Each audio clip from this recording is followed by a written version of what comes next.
Black Art, Book 1, The Half Moon Furnace. Chapter 1, Stella. My hands melt around the warmth of my teacup as liquid comfort fills my tummy.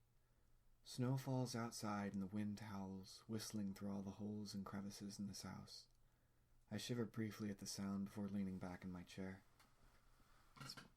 This place is old, far older than I am. Every floorboard creaks underfoot, and no matter how much I clean, each day seemingly brings with it a new coating of dust. All the chairs are falling apart, and the meager glass panes, barely fighting off the wind, may as well not be there at all. But this is home. I toss another log onto the wood-burning stove and edge my seat forward. My dad put it in when he and my mom built the place. Must have been 75 years ago. They're both gone now. It's odd. Outliving your parents, I mean. I remember when my grandmother died. My mom told me, it's different when your mother dies. It's like the end of childhood. I wish I could tell her how right she was, and oh, Lord, was she right. Ever since it happened, I do what I can to get by. It definitely gets hard sometimes, but I do what I can. I can almost see her smile in the flames. My eyes lose focus in the leaping orange light, and I remember. I remember my family coming up here when my brother and I were young. I remember dashing through snow and laying in a starlit night, my brother alongside me, gazing up through the frigid air in wonder. Wow. Yeah. Barely uttering words as the sky danced its twinkling ballet. I remember walking back to the house after our hikes and bursting through the doors to Mother and Father. "Darlings," Mother would say, and Father would let out his roaring laugh. I remember Father tucking us into bed before reading one of his many stories from the myriad books in his library. Sometimes, partway through, he would stop reading and just make up the rest. I didn't mind. He told it with such gusto that no one listening would have known he had stopped reading at all. On this one particular night, he regaled us with tales of knights and dragons, kings and queens, and even one about a centaur. But right before he tucked us into bed, my brother stopped him. "Father," my brother paused, "why haven't we ever seen a centaur?" His question hung in the air for a moment before my father gave us a very sad look. "Well," he started, "centaurs used to run wild through these forests, but they've been gone for so long most folks have forgotten." "But Father, why did they leave?" My father sighed. "Oh, I expect for one reason or another. Perhaps war, perhaps food shortages, drought." He trailed off. "The truth is, no one really knows." "How can no one know?" Perhaps people knew once, but not anymore. After the library was burned, hundreds of years of records were lost. We'll probably never know the truth. But whatever the reason, they're gone, and most likely are not coming back. We fell silent for a few moments, pondering what might have happened to such beautiful creatures. "Father," I asked. "Stella?" "Did people kill them, Father? Is that why they're gone?" "Stella." There was great sorrow in his eyes. "Why would you ask that?" "The children in town, they say that monsters used to live in the woods, but the king's men killed them. Is that true?" As I said, no one can really know. It was so long ago. There was another moment of quiet before he added, "But enough of such things. It is well past your bedtimes, and Mother will be angry with me if I let you stay up too late.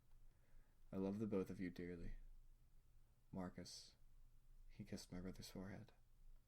"Stella," he kissed mine. "Good night. I love you." "We love you too." And with that, he blew out the candles and closed the door. Even after he left us, I lay in the moonlight, streaming through filthy panes, thinking of dragons and centaurs and all manner of mythical creatures that may have once existed, but for the reasons unknown, no longer. These thoughts would fuel my dreams. In the morning, I awoke before the sun and ventured into the main room, just in time to watch my mother ignite the stove with a snap of her fingers. Pots and pans floated overhead of their own accord, filled with what was to be breakfast. "Good morning, Stella." "Good morning, Mother. What's for breakfast?" "I was going to make potatoes and eggs. Are you hungry now?" "Mm-hmm." I hummed and my mother smiled. "Very well. How did you sleep?" "Well." "What?" My mother sensed my hesitation. "Well, Father read us a story last night that bothered me." "Oh." There was concern in her voice. "May I ask what about?" "Centaurs," I said. "Father said they used to run wild all over the forest but are gone now. He said no one knows why." My mother's brow furrowed. She turned to the kitchen table and snapped her fingers. On command, 2 chairs skittered across the floor. She gracefully slid into one and motioned for me to take the other. I did. "Stella, there's something you must understand about the world of men." "What is it, Mother?" "They are not like us." I didn't understand. "What do you mean?" "Well, many of them worship a being, something they call God. Like Gaia?" "Sort of, but not quite." She paused before continuing. "The god they worship decries magic as evil." "Evil? But how could magic be evil?" "Surely I do not know. Their god comes from a faraway place with different rules in the forest. To us, the craft is our way of life, but to the world of men who do not understand, it is seen as dangerous and dark. It's why your father and I rarely go into town. You mustn't let the world know what you are truly capable of. After the war..." She stopped, and I saw a flash of pain in her eyes before she blinked it away. "Well, it's best not to dredge up the past. Suffice to say, you must be careful." "I see." A knot grew in my stomach. "But Mother, when Marcus and I are old enough to use the craft, must we too hide who we are?" "I hope not, my dear. Perhaps by then the world will have become a gentler place." My mother had been using magic as long as I could remember. It seemed completely normal to me, and to be honest, I was baffled when I first learned that not everyone could do the things she did. My father was a user as well, though, from what my parents told me, never as powerful as my mother. Each time we spoke of it, he assured me it was because he was getting old. It was cute to see him embarrassed from time to time. That all seems so long ago now. So long since I'd sat in this very same kitchen and watched my mother work her wonders. I shiver again. The moon shines through the back window. It is too beautiful for me to be content looking at it through filthy window panes. I wrap my blanket tightly around my shoulders and stand. Moving outside, my breath hangs in the air. Ghosts pouring from my mouth, only to dissipate in the winter night. I walk to the edge of the cottage port and dangle my feet over the side, skimming the fresh powdered snow underneath. I snap my fingers and the candle along the edges burst into life, casting their orange glows all over the white of the ground. The moon is full tonight, and hangs in the sky like a brilliant porcelain plate, high above the treetops. I am glad of nights like this. Peaceful, quiet, serene. The white roses in my garden reflect the moon's glow, all the while swaying back and forth with a barely perceptible breeze. My mother showed me how to enchant flowers so they grow all year long. A beautiful thing, winter roses. The flapping of wings comes into earshot, and out of the forest flits a gray and orange redwing. I smile at him as his feathers shimmer in the night. "Hello, Sparks," I voice into the black. At this, he flies up to me and perches on my shoulder, nudging me with his body. I nuzzle back. Sparks is my familiar. Though he cannot speak, he understands what I say. I am far closer to him than any human. We found each other when we were still both just children. Imagine the surprise of a little girl of only 11 years stumbling upon a bird with a broken wing. I couldn't leave him there, so I scooped him up and carried him home to rest and recover.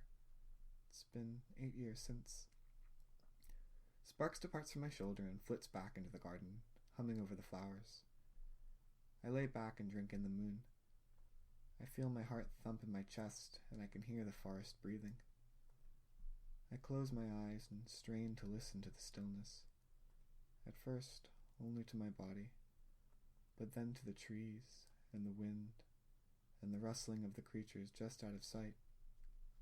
Lovely, cool and dark. I am at peace. But only for a moment. With a crack, the sky ignites in a brilliant flash, and even with my eyes closed, it floods my vision. My eyelids flip open and my body jerks upright. There, in the sky, beneath the moon, something is falling. No. Floating, downward. Seemingly encased in a brilliant pillar of white light. The black dot sinks further and further before finally descending below the treetops. I spring to my feet and dart into the house to grab my bag. Whatever it was, it couldn't have fallen very far away. Bounding down the cottage steps, I grab the lantern from its perch and wheel towards the light pillar. Already I can see it beginning to fade. We don't have long. I whistle and dart into the woods as familiar wings hum on my heels.